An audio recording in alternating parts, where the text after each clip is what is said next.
जय हिंद, जय भारत। भारत में पिछले कई सालों से अराजकता, एनार्किस्ट बिहेवियर फैलाने की पूरी कोशिश की जा रही है।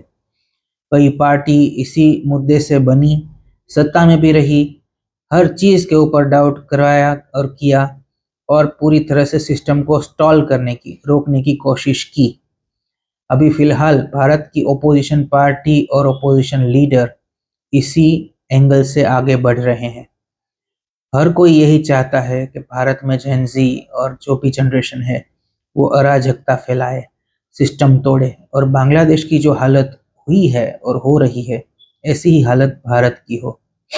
भारत में एक बहुत ही सिंपल थियरी काम करती है, और वो ये है कि किसी भी तरह भारत को तोड़ना है, और इसके लिए जो भी रास्ता इख्तियार करना पड़े वो करेंगे।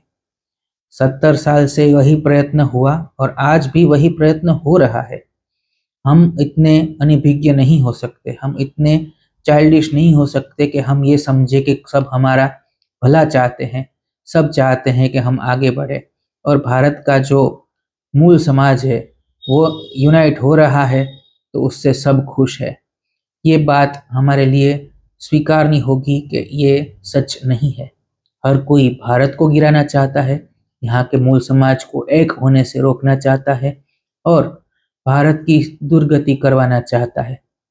अब हमें ये समझदारी दिखानी ही होगी, कोई ऑप्शन बचा ही नहीं कि हम किस तरह से इस खतरे को और आने वाले कई खतरे हैं उनको आइडेंटिफाई करें और उनको रोके।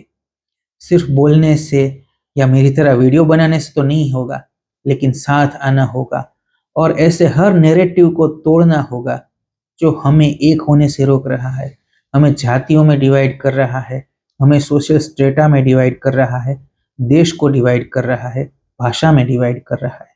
और समझना होगा कि ये क्यों किया जा रहा है। It is high time, wake up. जय हिंद।